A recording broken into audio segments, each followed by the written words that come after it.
Thank you very much, Marie, for that wonderful introduction and for being such a great wife for all the years that you have been. I appreciate it. And I'm glad you read it exactly as I wrote it.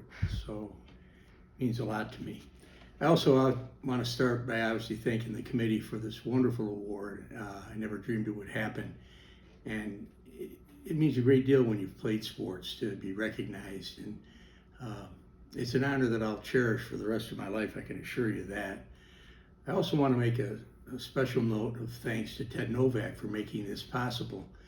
He worked very hard on this project to have a video instead of a live person. I recently had a physical and my doctor said I could not go to any group gatherings, and she was pretty adamant about it. And so for the first time in my life, I thought maybe I'll follow her directions. But I certainly would love to be there, but this is the second best, I guess.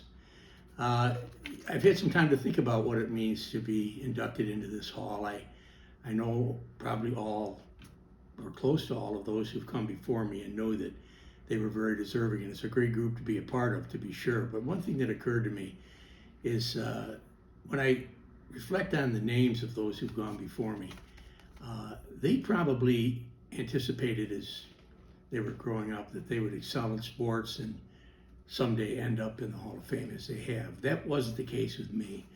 I didn't come from an athletic family. I came from a wonderful family, but not an athletic family. I said my father was the first son of immigrants, and my grandfather, his dad, focused exclusively on education, and that was it. Sports were not a part of their lives. But to my dad's credit, he supported me when I wanted to play sports, but it was a little bit awkward. I know that when I was maybe 8 or 9 years old, he said to me, "Nicky, what would you like to play?" And I said, "Well, I'd like to learn basketball." So he had a basket put up in our yard, and he went downtown, he bought a brand new basketball. He came out and tried as hard as he could to help me, and when we got out there, he tried to pass me the ball. That was a disaster. Tried to dribble, that didn't work. Tried to shoot, and that was the worst of all of them. And we were just about ready to quit when our very nice neighbor came over and said, "You know, gentlemen, I think you'd have better luck if you inflated that ball."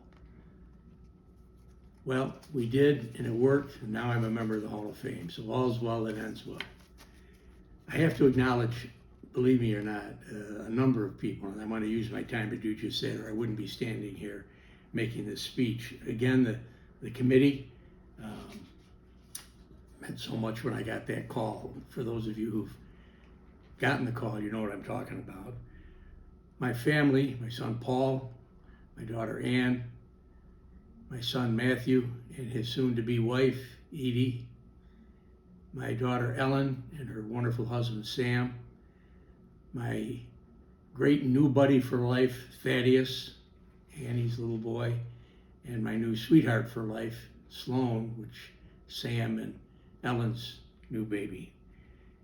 Also, of course, my parents, who were there whenever I needed them, and in times when I didn't think I needed them, they were still there, and I can't thank him enough. I want to thank my brother Anthony, 5 years older than me. He took me everywhere, taught me the basics of every sport, which, as I mentioned, my dad really wasn't able to do. But one of the greatest brothers anyone could hope for. My two sisters, my sister Joanne, who was a senior at Trinity College in Washington, D.C. when I was playing my first year of lacrosse, and she brought a crew to every game.